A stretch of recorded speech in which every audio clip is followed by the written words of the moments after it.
I often get comments on my videos saying Disney is just too expensive, and I get it. The cost can seem wild when you're looking at ticket prices, resort stays, and dining plans. But here's the thing, Orlando itself has become a premium vacation destination.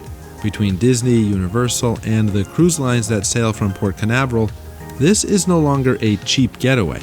It's the Lexus or Mercedes of family vacations, thanks to incredibly high demand. So I started wondering, what can you actually get on a $5,000 vacation budget these days? To make things fair, we'll say this is for 2 adults and 2 kids traveling in early July. That's a value week on the calendar, and the crowds are lighter. Now, I'm leaving out airfare. That's because it's all over the place. Some families drive in from the Carolinas or Tennessee, others fly in from London, and some hop on Amtrak's auto train. So to keep that simple, we'll focus on what happens once you're here in Orlando. So here are 4 different ways to spend about $5,000 on your family vacation, each one offering something totally different, from ocean breezes to castle views. Let's start with a surprise pick. Number 4. I'll start at the bottom of the list, and I say bottom only because $5,000 doesn't go as far on a Disney cruise as it does elsewhere. But don't get me wrong, this is still pure Disney magic, just on the high seas. Imagine this, you board the Disney Wish in Port Canaveral, just an hour from Orlando. The horn plays when you wish upon a star, Mickey and Minnie wave from the deck, and the kids' eyes light up. You haven't even left the dock yet, and it already feels special. For a 3-night sailing departing July 3rd in 2026, a standard cabin deck 2 midship, you're looking at about $5,032 for a family of 4. That covers your stateroom, meals, onboard entertainment, and gratuities. The ship visits Nassau in the Bahamas and Disney's private island Castaway Cay, one of the most beautiful private islands you'll ever see. Now, if you've never been to Castaway Cay, picture this. White sand that feels like powdered sugar, turquoise water so clear you can see fish swimming by your ankles, and everything is included, even the food. It's paradise, but Disney style, with character meet and greets, beach barbecues, and a separate adults-only beach called Serenity Bay. If you stretch your budget, the 4-night sailing that departs July 6th jumps to around $7,000, but adds a relaxing day at sea, more pool time, more shows, and a chance to really soak in that ship. That extra day changes the vibe completely. It feels like a true mini vacation, not just a weekend getaway. And if you're curious, a 7-night voyage on the new Disney Treasure, departing July 4th, will cost around $10,200 for an inside cabin. It visits St. Thomas, St. Kitts, and Castaway Cay, a dream trip, but way beyond our $5,000 goal. So, how does it feel on board the Disney Wish? It's elegant but playful. Everything gleams. You'll find Frozen-themed dining rooms, Marvel shows, and the Aquamouse, Disney's first ever coaster at sea. For the kids, there's the Oceaneers Club. Think secret doors, hands-on games, and themed play zones that make them forget screens even exist. But here's the honest truth. If your kids are older, maybe middle school or teens, they might not care as much about character meet and greets as much. I actually never cared for them. To me, it was always so awkward. But that's where Royal Caribbean, we'll get to them soon, starts to make more sense. Still, for younger families, Disney Cruise Line delivers an effortless experience. No park reservations, no bus schedules, no figuring out lightning lanes. You unpack once, eat amazing meals, and Disney takes care of the rest. My verdict? Magical, stress-free, and beautifully designed, but your $5,000 budget only buys a short sailing. For families who love Disney magic and want something simple and all-inclusive, it's a great pick. For everyone else, you might want a little more variety for that same money. Number 3.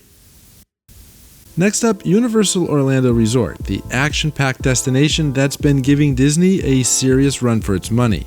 And in 2026, Universal has something huge, Epic Universe, the first brand new major theme park to open in Orlando in 2 decades. That alone makes Universal a thrilling pick for a $5,000 family vacation. Let's start with Universal's Cabana Bay Beach Resort, my personal favorite value hotel in Orlando. For a 7-night stay in early July, you can book a standard room and get 6-day park-to-park tickets, including Volcano Bay Water Park, for about $4,350, comfortably under our budget. Cabana Bay is retro, colorful, and pure fun. Think 1960s Miami meets modern resort convenience. 2 huge pools, a lazy river, a bowling alley, and even vintage cars parked out front. I love how this resort feels like a vacation within your vacation. You can spend an entire day poolside and not feel like you're missing out. I have an entire video tour of Cabana Bay. Look for the link in the video description. Next, we've got Stella Nova Resort, which is part of Universal's newest hotel pair with its sister Terra Luna. A 6-night stay from July 5th through the 11th with 5-day park-to-park tickets runs about $4,800. Stella Nova is sleek and modern, more futuristic than nostalgic, and it's super close to Epic Universe. In fact, the guest walkway gets you to the new park in minutes, and buses can whisk you to the other Universal parks in no time. For families who want to be the first to explore new lands like Super Nintendo World and How to Train Your Dragon, Stella Nova is your launchpad. And then there's the classic upgrade Lowe's Royal Pacific Resort, a short 3-night stay from July 5th through the 8th with 3-day park-to-park tickets plus Volcano Bay, runs about $4,800. That might not sound like a lot of nights, but here's the thing. Royal Pacific includes free express passes for both Universal Studios and Islands of Adventure.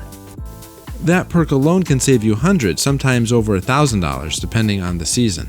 Express Pass lets you skip the regular lines on most rides, so you can do way more in a single day.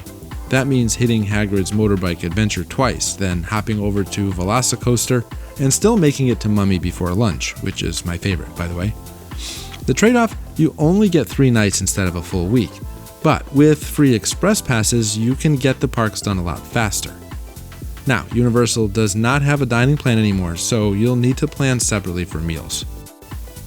And of course, Universal's vibe is just different. It's not about fairy tales, it's adrenaline, humor, and movie magic. The kind that makes you feel like you've stepped into your favorite blockbuster. From the moment you walk into Diagon Alley and see the dragon breathing fire above Gringotts,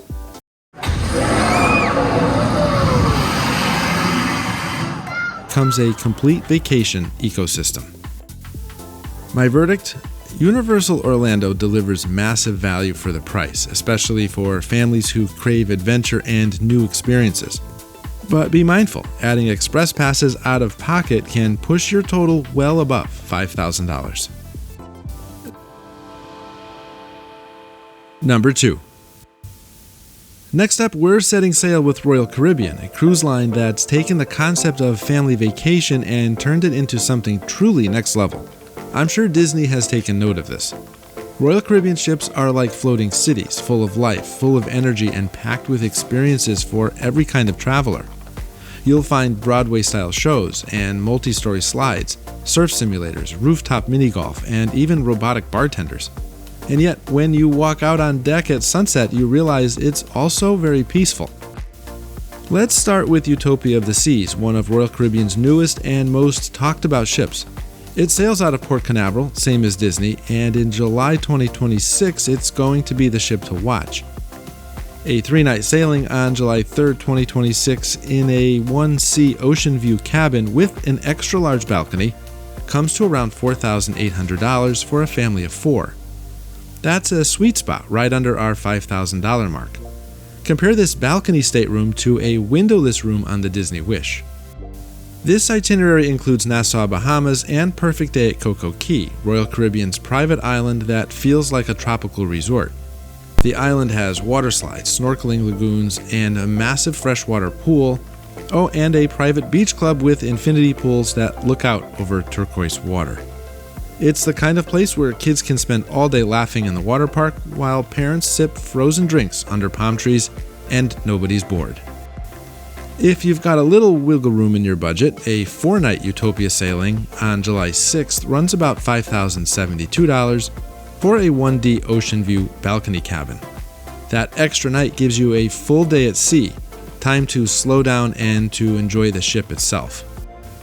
And that's the key with Royal Caribbean. Their ships are family destinations. You've got ice skating rinks, massive sports decks, flowrider surf simulators, and live music everywhere you go. Now, a 7-night sailing, which will be on Star of the Seas, the largest cruise ship ever built, departing July 5th, 2026, visits St. Thomas, St. Kitts, and Coco Key, with 4 blissful days at sea in between. It comes in around $6,900, so yes, it's over our target budget, but I just wanted to give you an idea. And you don't need to pull out your wallet for every little thing either on Royal Caribbean. The basics, meals, entertainment, and stateroom are included. Sure, specialty dining and drinks are extra, but if you want a stress-free family vacation where almost everything's prepaid, this is a great fit. And here's a pro tip. If you book early, you can often grab a deal. And Royal Caribbean runs frequent sales, so sign up for their emails. The verdict? Royal Caribbean delivers premium value for their dollar, a true floating resort experience with world-class entertainment and plenty of included activities.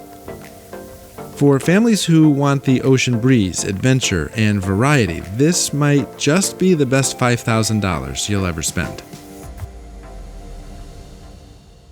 Number 1. And finally, the crown jewel of Orlando vacations, Walt Disney World. For decades, it's been the dream destination for families, and even with rising prices, you can still pull off a week of magic for around $5,000 if you plan wisely. Let's start with Disney's Pop Century Resort, Disney's beloved valley resort that celebrates everything from the 50s to the 90s. The energy here is pure nostalgia. Giant yo-yos, bowling pins, and roller skates decorate the buildings, while pop music echoes across the pool deck. From July 5th through July 12th, the 7-night stay in a preferred room with 7-day park hopper tickets and the quick service Disney dining plan runs about $4,950, right on budget. The rooms are simple but spotless, recently refurbished and efficient, perfect for families who'll spend most of their time in the parks. But the big bonus here? The Disney Skyliner. It's a game changer. You can glide from Pop Century straight to Epcot or Hollywood Studios in just a few minutes. Next up is Coronado Springs Resort, a moderate-level resort that's seriously underrated. A 7-night stay in a Village Standard View room with 7-day base tickets and a quick-service dining plan comes in around $4,950. Nearly identical in price to Pop Century, but a definite step up in comfort. Coronado Springs blends Spanish, Mexican, and Southwestern influences with beautiful courtyards, palm-lined walkways, and a massive feature pool complete with a Mayan pyramid and water slide. The rooms are stylish and modern, and it's the only moderate to have central AC instead of wall units. And if you're ready to go all in on Disney luxury, Disney's Beach Club delivers that classic charm and unbeatable Epcot location. A 4-night stay with 4-day park hopper tickets and the quick service dining plan runs about $5,043. You're right on Crescent Lake, walking distance to Epcot's International Gateway, and a short stroll or boat ride to Hollywood Studios. You'll get another perk here. You'll be able to enjoy extended evening park hours at Epcot and Magic Kingdom on select nights. A perk that comes with Disney Deluxe Resorts. And the dining plan, that's key for managing your budget. It simplifies things. You know your meals are covered, and you can grab snacks and quick service meals without constantly checking your wallet. My verdict? Walt Disney World remains the ultimate Orlando vacation, unmatched immersion, endless variety, and the ability to tailor the experience to any family. So, I'd love to know, if you had $5,000 to spend on your next Orlando vacation, which one would you choose? Drop a comment below and let me know your pick. And now, here comes another one of my videos on Orlando that I think you'll really enjoy.